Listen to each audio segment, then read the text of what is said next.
ബാക്കിയുള്ള സ്റ്റാഫും ഭക്ഷണം കഴിക്കാൻ വേണ്ടി അകത്ത് ഇരിക്കുകയായിരുന്നു. അപ്പോൾ പുള്ളി ഹെൽമെറ്റും ജാക്കറ്റ് ഗ്ലൗസ് ഒക്കെ ഇട്ടിട്ട് ഒരാൾ കയറി വന്നാണ്, കത്തിയും കൊണ്ടേ കയറി വന്നത്.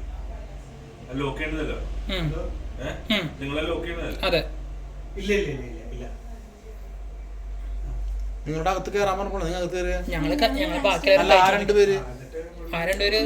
കീ ചോദിച്ചിട്ട് അങ്ങോട്ട് വന്നതാ പുള്ളി. ഞങ്ങൾ ഉള്ളിലായതുകൊണ്ട് കീ ചോദിച്ചിട്ട് വന്നതാ. പക്ഷെ പുള്ളി നമ്മുടെ ബ്രാഞ്ചിൽ വന്നിട്ട് ബ്രാഞ്ചിനകത്ത് ക്യാഷ് ക്യാബിന്റെ അത് അടിച്ച് പൊളിച്ചു പോയി. നമ്മളൊക്കെ അകത്തപ്പോഴേക്കും നമ്മളെ റൂമിൽ കയറി വാതിലടിച്ചു. അപ്പോൾ ആള് ഇവിടെ വന്നിട്ട് വാതില് അല്ല നമുക്കൊന്നും ഇല്ല, ഇഞ്ചുറി ഒന്നും പറ്റിയില്ല. നമ്മളകത്ത് കയറി വാതിലടിച്ചോണ്ട് നമുക്കൊന്നും ചെയ്തില്ല. എൻ്റെ കയ്യിൽ കത്തി ഉണ്ടായിരുന്നു. കത്തിയിട്ട് എൻ്റെ അടുത്തേക്കൊക്കെ വന്നത്, എൻ്റെയും മറ്റേ സ്റ്റാഫിൻ്റെ അടുത്തേക്ക് വന്നിട്ട് കത്തിയും കൊണ്ടായിട്ടാണ് അടുത്ത് പറഞ്ഞത്. എന്നിട്ട് പുള്ളി ക്യാഷ് ക്യാബിൻ തള്ളി ഒരു താഴെയുള്ള പ്ലൈവുഡിന്റെ ഭാഗം പുള്ളി പൊളിച്ച് അകത്ത് കയറി.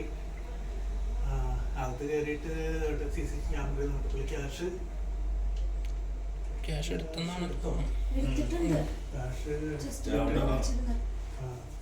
ക്യാഷ് എടുത്തിട്ടാണ് തോന്നുന്നു ബാഗിലിട്ട് പുള്ളി പോകുന്നുണ്ട്.